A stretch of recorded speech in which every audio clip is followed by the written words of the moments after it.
우리에게 주신 하나님의 말씀은 구약성경 열왕기상 8장 6절에서 11절까지의 말씀입니다. 구약성경 열왕기상 8장 16절에서 11절까지의 말씀 봉독하겠습니다. 제사장들이 여호와의 언약궤를 자기의 처소로 메어 드렸으니 곧 성전의 내소인 지성소 그룹들의 날개 아래라. 그룹들이 그 궤 처소 위에서 날개를 펴서 궤와 그 채를 덮었는데 채가 길므로 채 끝이 내소 앞 성소에서 보이나 밖에서는 보이지 아니하며 그 채는 오늘까지 그곳에 있으며 그 궤 안에는 두 돌판 외에 아무것도 없으니 이것은 이스라엘 자손이 애굽 땅에서 나온 후 여호와께서 저희와 언약을 맺으실 때 모세가 호렙에서 그 안에 넣은 것이더라. 제사장이 성소에서 나올 때 구름이 여호와의 성전에 가득하매 제사장이 그 구름으로 말미암아 능히 서서 섬기지 못하였으니 이는 여호와의 영광이 여호와의 성전에 가득함이더라. 아멘. 목사님 말씀 선포해 주시겠습니다. 우리 고사성어 중에 활용점정이 있습니다. 그러니까 용을 그리고 마지막으로 눈동자를 그린다는 뜻인데요. 가장 중요한 부분을 끝내서 이제 일을 마친다 하는 의미입니다. 본문에서 솔로몬은 성전을 완공하고 이제 그동안 다윗성의 장막에 있던 언약궤를 성전의 지성소로 옮겨옴으로 인해서 활용정점을 찍었습니다. 그러니까 이제 본문을 보기 위해서 성전에서 간단히 설명해 보면 이제 솔로몬은 왕위에 오른 지 넷째 해부터 이제 성전의 기초를 놓고 7년 6개월에 걸쳐서 이 성전을 완공하였습니다. 그래서 성전 건물은 그 안에 성소와 지성소로 이렇게 나뉩니다. 이 성소를 보면 성소에는 이제 들어가서 좌우로, 그러니까 남북으로 왼쪽에는 7대 촛대라 하고는 이제 메노라부터 이제 오른쪽에는 진설병 상이 있습니다. 그리고 이제 그 성소와 지성소가 나눠져 있는데 휘장이 쳐져 있는데 휘장 앞쪽에는 분향단이 있습니다. 그리고 이제 지성소로 들어가지는데 성소가 말 그대로 성소, 그러니까 거룩한 장소라고 한다면 지성소는요 지극히 거룩한 성소입니다. 그래서 영어로는 이 지성소를 most holy place 이렇게 이야기하고 혹은 the holy of holies, 그러니까 거룩한 곳 중에서 가장 거룩한 곳을 이 지성소라고 이야기합니다. 이 지성소에는 해마다 대제사장이 딱 한 차례 들어갈 수 있습니다. 오늘 본문에서는 이 제사장들이 여호와의 언약궤를 이 지성소로 옮겨왔습니다. 6절에서는 제사장들이 언약궤를 메어 들여왔다 이렇게 이야기합니다. 출애굽기 25장에 따르면 이 언약궤의 네 모퉁이에는 고리가 달려 있습니다. 그래서 이 언약궤를 옮기기 위해서는 이 고리에 긴 막대기를 끼우죠. 긴 대를 끼워서 그 대를 들어서 이렇게 어깨에 메고 움직이게 돼 있습니다. 이 긴 대를 우리 성경에서 이제 채라고 번역하고 있는데, 그래서 옛날 가마와 비슷합니다. 옛날 가마들 보면 이렇게 막대기로 연결되어 있어서 막대기를 들잖아요. 그런데 언약궤는 드는 게 아니라 어깨에 매는 정도만 다릅니다. 이 사무엘하 6장에 보면 다윗 때에 처음으로 이 언약궤를 예루살렘으로 옮겨오는데 그때 무슨 일이 있었냐면 이렇게 어깨에 매는 것이 아니라 수레에 싣고 오는 일이 있었습니다. 그러다 보니까 수레 위에서 언약궤가 움직이고 떨어지려고 하는 것을 우사라고 한 사람이 잡았다가 우사가 죽는 일이 발생했거든요. 그러면서 다윗이 두려워서 언약궤를 다윗성으로 가져오는 것을 머뭇거리고 주저하고 그러다 연기했던 일들이 있습니다. 그래서 우리가 언약궤는 어깨에 메고 이동하는 거다라는 것을 잘 알고 있는데, 그래서인지 원문에서는 그냥 언약궤를 가져왔다 표현했는데 우리 성경에서는 굳이 메었다고 번역합니다. 그래서 언약궤가 그 규정에 따라서 옮겨졌다는 것을 강하게 표현하고 있죠. 6절에 보시면 또 언약궤를 둔 장소를 다양하게 표현합니다. 그 처소다. 그래서 하나님이 그 처소에, 이 언약궤 처소에 잘 두었다, 제 자리를 찾았다 하는 이야기를 하기도 하고, 그 외에 성전의 내소라고 하기도 하고, 지성소 또는 그룹들의 날개 아래다 이렇게 이야기하고 있습니다. 성경에 몇 차례 그룹들이 나오는데, 그룹은 그냥 쉽게 생각하면 천사라고 여길 수 있습니다. 그러니까 오늘 말씀에서는 두 개의 천사 형상을 만들어 두었다라고 이야기하는데, 이 천사 형상은 본래 이 광야에서 성막에는 없던 겁니다. 근데 이제 여기서 생겼는데, 지성소의 크기가 20규빗입니다. 그러니까 우리가 한 규빗을 이 손가락 끝에서부터 이 팔꿈치까지라고 하는데요. 이게 한 규빗이고, 이게 사람마다 45cm 정도 되기도 하고 또 50cm가 되기도 합니다. 그래서 규빗을 계산할 때 어떤 책에서는 45cm로, 어떤 책에서는 50cm로 이렇게 계산하는데, 우리는 그냥 계산 편리하게 50cm로 한번 하겠습니다. 그러면 지성소의 크기가요 10m입니다. 그런다고 했을 때 요 열왕기상 6장에 보면 이 그룹의 날개가 한쪽을 따지면 이 손끝에서부터 이 가운데까지가 5규빗이라고 하고, 또 여기서부터 이 반대편이 5규빗이죠. 그러니까 한 그룹이 펼치고 있는 이 날개의 크기가 10규빗입니다. 근데 이 그룹이 두 그룹이잖아요.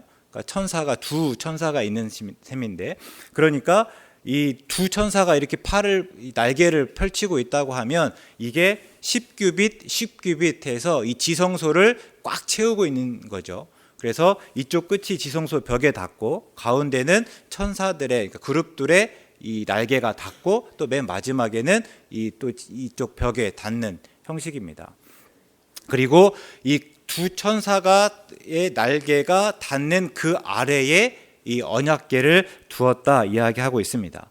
그래서 앞에서 보면 두 천사가, 그러니까 두 그룹이 이 언약궤를 날개로 온전히 덮고 있는 모습을 취하고 있다 하는 것이 오늘 본문의 말씀입니다. 다음에 이제 채에 대한 이야기가 이어지는데, 또 출애굽기 25장에 보면 그러니까 그 채는 고리에서 빼지 말라 이렇게 이야기하고 있습니다.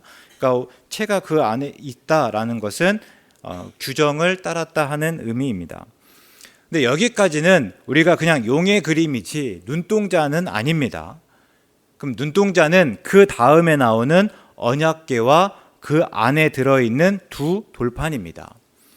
두 돌판에 대해서 9절에서 이렇게 설명합니다.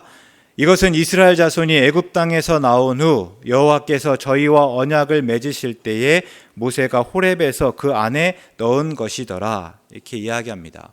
그러니까 출애굽하고 이스라엘 백성이 시내산에 이르렀을 때입니다. 여기서는 이제 호렙산이라고 하는데, 특별히 신명기에서는 이 시내산은 호렙산이라고 하고, 그 위에 시내산과 호렙산은 그냥 같은 산을 의미합니다. 근데 시내산에서 하나님과 이스라엘 백성이 언약을 맺었습니다. 그리고 하나님께서 이스라엘 백성을 시내산으로 부르신 후에 언약의 말씀을 기록한 두 돌판을 주셨습니다. 근데 그때 무슨 일이 있었는가 하면, 그 사이에 시내산 아래에서는 아론과 이스라엘 백성들이 금송아지를 만들어 놓고, 그 금송아지가 다름 아니라 하나님이라 여기고 그 아래에서 이렇게 먹고 뛰어노는 일이 있었습니다. 그래서 모세가 내려와서 그 모습을 보고는 어땠는가 하면, 가지고 왔던 두 돌판을 던져서 깨뜨려 버렸습니다. 그래서 나중에 모세는 처음 것과 같이 두 돌판을 그대로 깎아서 다시 시내산에 오르고, 하나님께서 그 돌판 위에 그 언약의 말씀을 다시 써주셨죠. 그래서 여기서 두 돌판이라고 하는 것은 이 두 번째 하나님께서 다시 써주신 돌판입니다. 근데 본문은 궤 안에 두 돌판 외에는 아무것도 없었다라고 이야기합니다. 근데 우리가 아는 대로 히브리서 9장에서는요, 그 언약궤 안에 두 돌판 외에 만나를 담은 금 항아리와 아론의 쌍난 지팡이가 함께 있었다 이야기합니다. 그리고 출애굽기와 민수기에서는 그 만나를 담은 금 항아리와 아론의 쌍난 지팡이가 언약궤 앞에 놓여 있었다 이야기합니다. 그래서 이런 언급들을 다 만족시키기 위해서 어떤 사람들은 어떻게 이렇게 이야기하는가 하면, 만나를 담은 금 항아리와 아론의 쌍난 지팡이가 처음에는 언약궤 앞에 두었습니다. 근데 이제 이동이나 여러 가지 이유로 이제 그 만나를 담은 금항아리와 아론의 쌍난 지팡이를 이 언약궤 안에 넣어 두었다. 그런데 솔로몬의 성전 때에는 당시에는 이미 잃어버려서 존재하지 않았다. 뭐 이렇게 이야기하기도 합니다. 근데 그게 어떻든지 간에 오늘 본문에서 열왕기 저자는 만나를 담았던 금항아리나 아론의 쌍난 지팡이에 대해서는 관심을 가지지 않습니다. 다만 두 돌판이 중요합니다. 그래서 궤 안에 두 돌판이 있었다 하면 될 것을 어떻게 표현하죠? 두 돌판 밖에 없었다. 두 돌판 외에 아무것도 없었다 하는 식으로 기록하면서 그 두 돌판을 주목하게 합니다. 그러니까 두 돌판을 스포트라이트를 두는 거죠. 어쩌면 그게 열왕기 저자의 의도였을지 모르겠습니다. 열왕기서가 어떤 책인가 하면 바벨론의 포로로 잡혀왔을 때입니다. 하나님의 백성이 지금은 바벨론의 포로로 잡혀왔습니다. 다시요. 하나님의 백성입니다. 하나님이 특별히 선택하셔서 자기의 백성으로 삼으신 그 백성, 하나님이 특별히 사랑하신 백성, 하나님이 은혜 베푸신 백성입니다. 근데 그 하나님의 백성이 지금은 바벨론의 포로로 잡혀와 있습니다. 하나님이 계신다고 하는 예루살렘이 멸망하였습니다. 특별히 하나님의 성전이 무너졌습니다. 그러면서 사람들이 무엇을 묻는가 하면 어떻게 이런 일이 있을 수 있을까? 어떻게 하나님의 백성이 붙잡혀올 수밖에 없었을까? 어떻게 하나님이 계신다고 하는 예루살렘, 특별히 성전이 멸망하고 무너졌을까? 그리고 여기에 대해서 하나님의 말씀에 순종하지 않아서라고 말하는 책이 이 바로 열왕기서입니다. 어떻게 그랬을까 했을 때 다름 아니라 너희들이 하나님의 말씀에 순종하지 않았기 때문에 이런 일이 있었다라고 이야기하는 책이 이 열왕기죠. 그래서 역사를 서술하고 평가하는 유일한 기준이 무엇인가 하면 하나님의 말씀, 그리고 하나님의 말씀에 순종하였는가 불순종하였는가 그 여부입니다. 그러니 이제 그 말씀에 해당하는 이 두 돌판을 부각하고 싶었을 것입니다. 실제로 제사장들이 언약궤를 놓고 나올 때 어떤 일이 있었습니까? 구름이 여호와의 성전에 가득하였고 그것 때문에 제사장들이 서서 일을 감당하기도 어려운 처지가 되었습니다. 그런데 우리가 이거 한번 생각해 보면 이게 이 성전이 지금 막 완공된 것이 아닙니다. 그러니까 성전을 완공하고 언약궤를 성전으로 가져오기까지 최소 11개월이 지났습니다. 열왕기상 6장 38절을 보면 이렇게 기록되어 있는데요. 11째의 불월 곧 8째 달에 그 설계와 식양대로 성전 건축이 다 끝났다. 그러니까 앞에서 솔로몬이 왕위에 오른 지 넷째 해에 성전을 짓기 시작했는데 11째 해의 불월 곧 8째 달에 이 성전 건축이 다 끝났다 이야기합니다. 그리고 본문 앞 열왕기상 8장 2절에 보면 다윗성에서 그 언약궤를 가져오는 때는 언젠가 하면 에다니멀 곧 7째 달입니다. 그러니까 성전 완공한 데가요 8째 해입니다. 그리고 언약궤를 가져온 때는 7째 달. 그렇기 때문에 한 11개월 차 정도가 그냥 이대로 완공해놓고 그대로 있었다 하는 것을 보게 되는 거죠. 그런데 그 11개월 동안에는 성전에 구름이나 여호와의 영광이 가득하지 않았습니다. 그러다가 이제 언약궤가 놓이고 특히 그 언약궤 안에 두 돌판이 놓이고 즉 하나님의 말씀이 놓이자 비로소 구름과 여호와의 영광이 가득했던 것입니다. 그럴 때 하나님의 말씀은 곧 하나님이고 하나님의 임재를 나타냅니다. 성전은 하나님의 처소라고 하지만 하나님이 실제로 그 성전에 머물렀다기보다는 다만 그 이름을 두신 곳입니다. 그래서 곧이어 솔로몬이 뭐라고 이야기하는가 하면 열왕기상 8장 27절에 하나님이 참으로 땅에 거하시리이까 하늘과 하늘들의 하늘이라도 주를 용납하지 못하겠거든 하물며 내가 건축한 이 성전이오리까 이렇게 이야기합니다. 아무리 성전을 화려하고 잘 지었다고 해야 어떻게 세상을 지으신 하나님이 이 성전에 머무시겠는가? 하늘과 하늘들의 하늘이라 해도 하나님을 용납하지 못한다. 이게 솔로몬의 고백이었습니다. 그래서 솔로몬에게 성전은 다만 하나님의 이름을 두신 곳이고, 그러니까 하나님이 그 안에 계시는 것이 아니라 하나님의 이름을 두신 곳이고, 하나님이 이스라엘을 만나고 하나님이 이스라엘에게 이 말씀하시는 장소일 뿐이다 말하고 있습니다. 실제로 이게 처음 광야에서 하나님이 성소를 지으라고 명령하신 까닭입니다. 출애굽기 25장에서 하나님이 언약궤 안에 두 돌판을 넣고 그 위에 속죄소를 얹으라고 말씀하시면서 뭐라고 하는가 하면 22절에요. 거기서 너와 만나고 속죄소 위 곧 증거궤 위에 있는 두 그룹 사이에서 내가 이스라엘 자손을 위하여 내게 명령할 모든 일을 내게 이르리라. 그러니까 언약궤는 어떤 곳이라고요?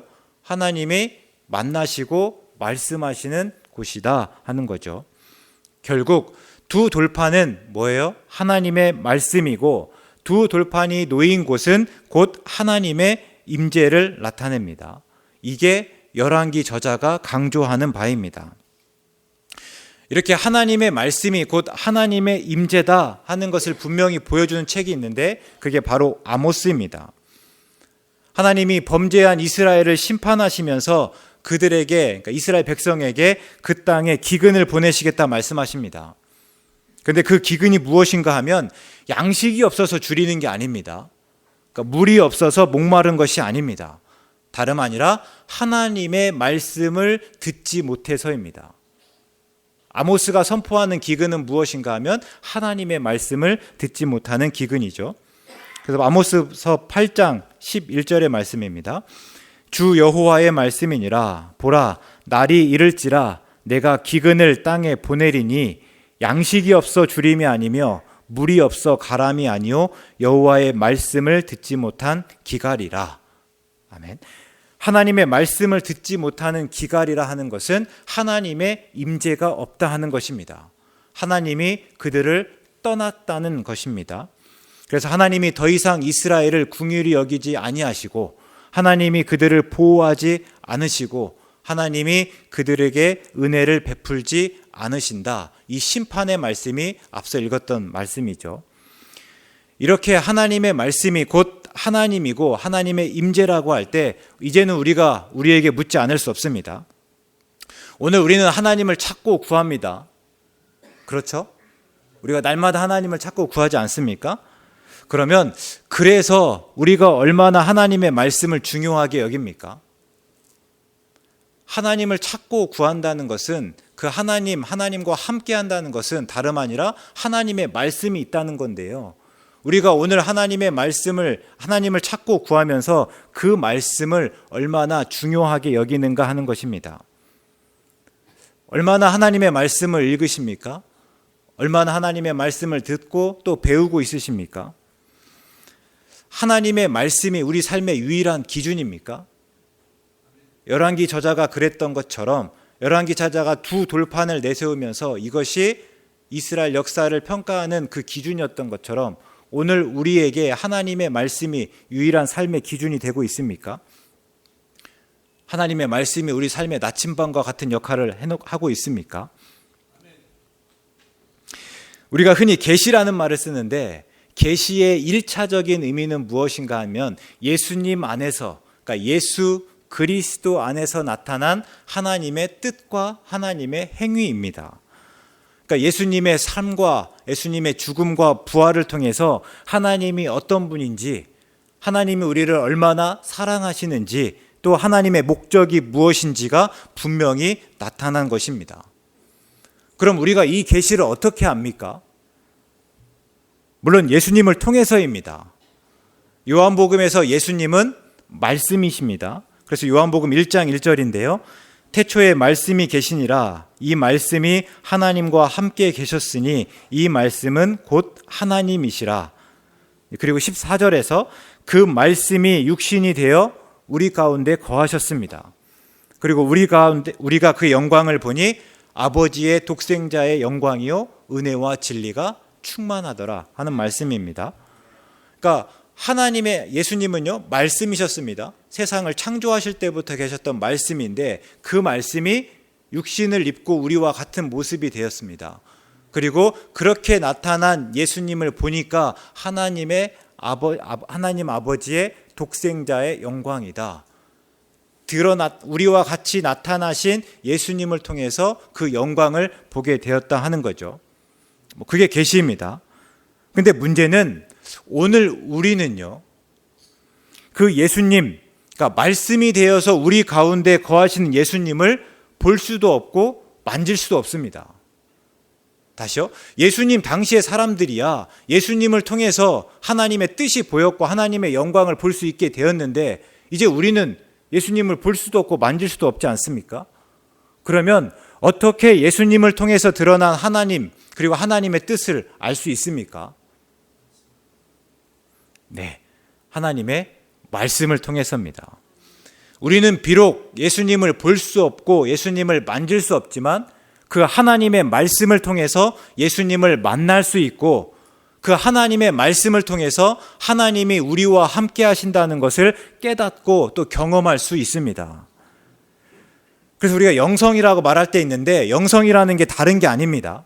하나님의 말씀을 읽는 일, 또 하나님의 말씀대로 살아가는 일, 그게 영성입니다. 그럴 때 우리는 그 하나님의 말씀을 읽고 듣고 배우고 또 하나님의 말씀대로 사는 일에 얼마나 열심이냐 하는 것입니다. 우리가 그보다는 내 만족, 또 내 유익, 내 재미만을 취하고 있지는 않습니까? 하나님을 찾고 구한다고 하지만 하나님의 말씀을 아는 데는 게을리합니다. 하나님의 말씀을 가까이 하지는 않습니다. 호랑이를 잡으려면 호랑이 굴에 들어가야 되는데 호랑이를 잡겠다 하면서도 호랑이 굴에는 들어가지 않습니다. 이게 혹 우리의 모습은 아닙니까? 트렌드 코리아라는 책이 있습니다. 시리즈인데요. 그래서 트렌드 코리아 2023, 트렌드 코리아 2024 이렇게 나오는데, 그러니까 한 해 동안 그 사회에서 일어난 일을 분석해서 10대 트렌드를 예측하고 설명합니다. 그래서 이제 언제부턴가 저도 연말 되고 연시가 되면 한 번쯤 어떤 내용들을 말하고 있는가 보게 되는데, 이제 올해 트렌드 코리아 2024 내용을 보면 그중에 공감이 가는 게 몇 개가 있습니다. 그중 하나는 돌봄 경제라는 말입니다. 그 10대 트렌드 중에 하나가 돌봄 경제라고 하는 건데요. 그러니까 이제는 돌봄이 우리의 경제에서 더 나은 삶을 살게 하는 이 근본이 되었다 하는 거고, 새로운 경제 성장의 동력이 되었다. 그래서 그런 필요 때문에, 그런 까닭 때문에 이 돌봄 경제라는 말이 나타났다 하는 것입니다. 거기서 이 돌봄을 세 가지로 정리하는데요. 이제 신체적 부족함을 돌보는 배려 돌봄이고, 또 마음을 돌보는 정서 돌봄, 그리고 이제 무언가를 부족해서 채우기보다는 그냥 인간으로서의 기대되는 돌봄이 있는데, 그게 관계 돌봄이라 이렇게 이야기하고 있습니다. 그러면서 이 정서 돌봄의 예로 반려 로봇인 효도리와 효순이를 이야기합니다. 혹시 아세요? 효도리와 효순이? 제가 이게 검색해 보니까 요즘에는 지방 자치단체에서도 이 반려 로봇 효도리와 효순이를 구입해서 이렇게 배포하더라고요. 그래서 이렇게 관리해 나가는 것들을 보게 되는데, 그러니까 인형입니다. 어른들을 위한 AI 인형입니다. 그래서 인형을 누르면 말을 걸어주고, 또 인형을 누르면 약 먹을 때를 알려줍니다. 약 먹을 시간을 알려주고, 또 인형을 누르면 이렇게 성경을 읽어주기도 하고 노래를 불러주기도 합니다. 그래서 어른들이 늘 그 인형을 가지고 다니면서 밥 먹을 때 앞에 두기도 하고, 때때로 눌러서 노래를 듣기도 하고 이렇게 되죠. 근데 사람들이 다 그런 얘기를 하더라고요. 이 인형을 갖고 있을 때 좋은 게 뭔가 했더니, 그래도 집에서 말소리가 들린다는 게 좋대요. 그러니까 딴 때는 내가 말할 일도 없고 말 들을 일도 없는데 이 인형이 있어서 한 번씩 눌러대니까 뭔가 이야기를 하니까 그 말소리를 들어서 좋더라.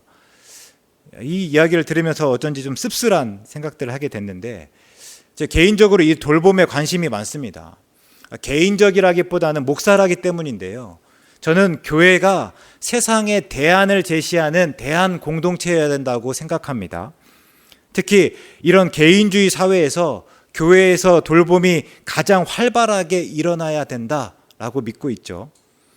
또 돌봄은 실제로 교회가 가장 잘 할 수 있는 뿐만 아니라 가장 잘 해야 하는 일이기도 합니다. 왜? 우리가 늘 돌보기 때문입니다. 서로를 위해서 기도하고 서로의 안부를 묻고 서로의 필요를 채워주고 서로 돌보고 서로에게 친구가 되어주고 또 서로 사랑을 주고받습니다. 이게 교회에서 하는 일이라면 그 돌봄을 교회가 가장 잘해야 하지 않겠습니까? 그런데 이 트렌드 코리아에서 돌봄에 경제를 붙였습니다. 이제는 돌봄을 경제 문제로 인식하고 돌봄의 경제적 가치를 인정하겠다는 것입니다. 그러면 앞으로 사회는요, 더 적극적으로 이 돌봄의 방법을 찾을 것입니다. 그럴 때 드는 생각이, 그러면 교회는 지금까지 교회가 가장 잘하는 일이 돌봄이라고 여겨왔는데, 그렇죠? 그래서 세상이 우리 안에서, 우리 공동체 안에서 돌봄을 부러워하고 오히려 찾을 수 있어야 되는데, 이제 교회는 얼마나 돌봄을 의식하고 있는가, 돌봄을 개발하고 있는가, 돌봄을 위해서 노력하고 있는가, 애쓰고 있는가 하는 물음이 제 안에 주어졌습니다. 세상은 이제 돌봄이 경제적 가치가 있다고 해서 어떻게든 간에 잘 돌보기 위해서 돌봄의 여러 가지 방법들을 찾고 개발하고 또 그것들을 끌어갈 건데, 과연 교회는 어떤 돌봄을 생각하고 있을까? 그 물음으로 다시 한번 생각해보는 계기였습니다. 근데 제가 이 책을 말씀드리는 까닭은 단순히 돌봄 경제를 말씀드리고자 하는 것이 아니라 그 10가지 트렌드 중에 다른 하나가 행복 호르몬이라고 하는 도파민에 관련돼서입니다. 그래서 그 책에서는 도파민 파밍, 그래서 도파민이라는 표현을 썼는데요. 그러니까 요즘만큼 재미를 쫓는 일이 일상이 된 적이 없다 하는 지적입니다. 그러니까 예전에 재미라고 하면 어떤 것입니까? 내가 열심히 일하다가 휴식처럼 잠깐 취하는 것이었습니다. 그렇죠? 내가 열심히 살아가다가 또 내가 힘을 얻기 위해서 이 재미를 취했다라고 한다면, 이제는 어떻게 해요? 그 재미가 삶의 목표가 되었다라고 이야기하고 있습니다. 어떻게든 재미있으면 되고 재미를 찾기 위해서 별의별 시도를 다 한다 하는 거죠. 그러면서 이제 예를 드는데 뭔가 하면 유튜브에 보시면, 요즘 유튜브 많이 보시는데 쇼츠라고 있습니다. 그러니까 60초짜리예요. 그러니까 엑기스 중에 엑기스라고 생각하면 되는데 60초짜리 쇼츠가 있어서 이제 사람들이 그걸 보는데, 이 60초기 때문에 1분인데요. 그거를 10번 이상 보는 것이 10분짜리 영상 하나를 보는 빈도보다 훨씬 많다 하는 거예요. 그러니까 그 말이 뭐냐면 사람들이 계속해서 자극적인 재미를 추구한다 하는 겁니다. 엑기스라고 했잖아요. 재미있는 부분, 특정 부분만, 그 부분만 이 모아놓은 것들을 계속해서 넘기면서 보는 겁니다. 또 재미와 한시도 떨어져 있지 않으려고 합니다. 그러니까 계속 재밌어야 됩니다. 그 재미가 계속해서 이어져야 된다. 이게 오늘날의 모습이다 하는 거죠. 근데 그러면서 제가 걱정이 되는 것은 우리가 너무 재미만 찾으면서 정작 우리에게 중요한 일을 너무 많이 놓치고 있지 않은가 하는 염려였습니다. 교육 철학자들이 하나같이 이야기하는 게 뭐냐면 배움에는 단계가 있다 합니다. 그리고 배움에는 참을성과 상당한 노력이 있어야 된다 이야기하죠. 꼭 갓난아이가 초등학생이 되고 중학생이 되는 것을, 그 과정만을 말하는 것이 아닙니다. 성인도 마찬가지인 거죠. 그냥 내가 성인이 되었다고 해서 분별력이 생기고 통찰력을 가져가는 것이 아니라, 내가 분별력을 가지고 통찰력을 가지기 위해서는 그만한 노력이 있어야 된다, 부지런히 애써야 된다 하는 이야기입니다. 그런데 그 과정에서 중요한 것은 결코 재미가 아닙니다.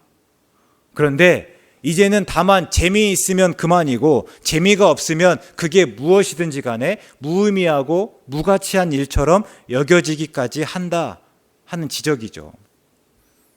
오늘날 시대가 그렇다는 겁니다. 그런데 이런 추세가 신앙에서마저 고스란히 이어집니다. 하나님을 만나고 그리고 하나님 안에 거하는 일, 즉 하나님의 말씀을 듣고 하나님의 말씀을 읽고 하나님의 말씀을 배우고 하나님의 말씀을 살아가는 일이 가장 가치 있고 중요한 일이지만 그것이 재미가 없고 어렵고 힘들다는 이유로 뒷전이 되고 잊혀지고 있습니다. 오늘 많은 사람들이 왜 하나님을 예배하지 않습니까? 하나님을 예배하는 게 가치 없다고 여겨서입니까? 아니요. 하나님을 예배하는 것보다 산에 가고 골프를 치는 것이 더 재미있어서입니다. 하나님을 예배하는 것은 충분히 가치 있는 일이지만 하나님을 예배하는 일보다 친구들을 만나고 함께 밥을 먹고 쇼핑을 하는 게 더 재미있어서입니다. 그래서 하나님을 예배하지 않는 거죠. 미국의 비평가였던 닐 포스트먼이 썼던 책인데요. 죽도록 즐기기란 제목입니다. 우리 번역이 그렇게 됐는데, 그러니까 텔레비전이 막 발달하기 시작했을 때입니다. 텔레비전이 막 보급되기 시작했을 때 이 텔레비전의 폐해에 대해서, 텔레비전의 부정적인 영향에 대해서 썼던 책입니다. 근데 오늘 우리에게도 주는 경각심이 굉장히 큽니다. 제가 이제 설교 준비하면서 또 다시 한번 이렇게 뒤적뒤적 해봤는데, 오히려 그때보다 더 오늘 우리 실정에 맞는 이야기가 아닌가 이렇게 여겨지는 책인데요. 그 중에서 기억나는 내용이 하나 있습니다. 그러니까 비행기 안에서 있었던 일입니다. 오늘 물론 비행기 아니라고 하는데 오늘날하고는 조금 다른 것 같긴 해요. 근데 그 승무원 한 사람이 이제 기내 방송을 통해서 여러 가지 게임을 제안합니다. 그러니까 어떤 게임이냐면 승객 중에서 가장 많은 신용카드를 가지고 있는 사람, 그 사람이 누구인지를 이렇게 찾고, 그래서 그 사람에게 포도주를 한 병 선물로 주고, 또 이 비행기 안에 있는 승무원들의 나이를 합하면 몇 살일까요? 이렇게 해서 맞추면 또 거기에 대해 선물을 하고, 이런 식의 게임을 계속 진행했습니다. 그런데 저자가 이야기하는 게 그 게임 도중에 이 기류가 불안정하니 안전벨트를 매라는 표시가 계속해서 깜빡이고 있었다 하는 거죠. 근데 그 안전벨트를 매라고 깜빡이고 있을 때 그걸 아는 사람이 누구냐? 그 게임을 진행하고 있던 승무원들밖에 몰랐다 하는 겁니다. 다른 승객들은 그 게임에 집중하느라고, 그 게임이 재밌어서 지금 기류가 불안정하니까 안전벨트를 매라는 이 표시 등조차 보지 못한 채에 그냥 그대로 빠져 있었다 하는 거예요. 그리고 비행기가 목적지에 도착하니까 승객들은 다 하나가 차는 이야기가 굉장히 유쾌한 여행이었다, 즐거웠다, 재미있었다, 이런 반응을 보였다 하는 거죠. 그러니까 저자가 우리에게 하는 이야기예요. 한편으로는 우리가 섬뜩하다 하는 생각도 들어봅니다. 우리가 재미를 추구하면서, 재미를 좇으면서 정말 중요한 것을 놓치고 있는 것은 아닌가 하는 생각이 드는 거죠. 그러니까 재미에만 급급하면서 새로운 자극만 계속해서 찾고 있는데 그것을 넘어서 기쁨을 아는 데까지 우리가 이르지 못하고 있구나.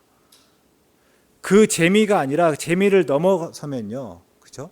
우리가 정말 중요하고 귀한 것을 찾고 그 진정한 기쁨을 알 수 있는데 여기까지 이르지 못하고 다 매일 그 자극만, 새로운 자극만 꾀하고 있다 하는 거죠. 바울은 우리에게 하나님의 성령이 우리 안에 계시고, 그래서 우리가 하나님의 성전이라고 합니다. 우리가 거룩해야 하는 거죠. 그러면 어떻게 거룩할 수 있습니까? 지성소의 언약궤를 두듯 우리 안에 하나님의 말씀을 둘 때입니다. 하나님의 말씀을 듣고 하나님의 말씀이 우리 삶의 유일한 기준이 되어 그 말씀대로 살아갈 때입니다. 한 해 하나님의 말씀을 읽고 묵상함으로 우리와 함께 하신 하나님과 동행하실 수 있기를 바랍니다. 살다 보면 하나님이 어디 계시냐고 묻고 싶을 때가 있을 것입니다. 또 하나님의 뜻이 무엇인지 모르겠는 때가 있을 수 있습니다. 그때 하나님의 말씀을 읽으며 하나님을 경험하실 수 있기를 바랍니다. 하나님의 말씀을 묵상하며 하나님의 뜻이 무엇인지, 오늘 하나님께서 우리에게 무엇을 말씀하시는지, 우리가 무엇을 붙잡고 무엇을 놓아야 하는지, 어느 방향으로 나아가야 되는지, 우리가 누구를 바라보아야 하는지 그것들을 분명히 알아가시기 바랍니다. 욥을 그린 그림에 눈동자를 찍는 마음으로 지성소에 언약궤를 내려놓는 마음으로 하나님의 말씀을 듣고 읽고 묵상하시기 바랍니다. 그때 하나님의 영광이 우리 안에 가득할 줄 믿습니다. 그리고 그때 우리가 거룩할 수 있습니다. 송구 영신 예배 때 제 성경 읽기표 나눠드렸습니다. 못 받으신 분들은 나가시면서 이 데스크에서 하나씩 챙겨가시면 좋겠습니다. 그리고 욕심내서 또 작정해서 그 칸을 다 지워보시기 바랍니다. 그때 우리의 생각과 말과 행동이 바뀔 줄 믿습니다. 그때 세상을 바라보는 우리의 시각이 바뀔 줄 믿습니다. 가치와 기준이 새로워질 줄 믿습니다. 그때 하나님의 사랑과 은혜를 분명히 깨닫게 되고 세상이 알 수 없는, 세상이 줄 수도 없는 참 기쁨과 평안을 얻을 수 있을 줄 믿습니다. 날마다 재미에 빠져서 새로운 자극만 구하는 것이 아니라 그것을 넘어서 하나님의 말씀이 주는, 하나님께서 함께 하심을 깨닫고 그 말씀이 주는 기쁨과 평안을 온전히 누려가는 우리가 되고 또 우리 교회가 되기를 주의 이름으로 축원합니다. 기도하겠습니다. 하나님, 성전인 우리 안에 하나님의 말씀을 두겠습니다. 하나님의 말씀을 읽고 묵상할 때마다 하나님의 뜻을 깨닫게 하시고 하나님의 마음을 배우게 하시옵소서. 그래서 하나님의 말씀으로 날마다 새로워지며 재미가 아니라 하나님이 주시는 참 기쁨을 깨달아가는 우리가 되게 하여 주시옵소서. 예수님의 이름으로 기도드립니다. 아멘.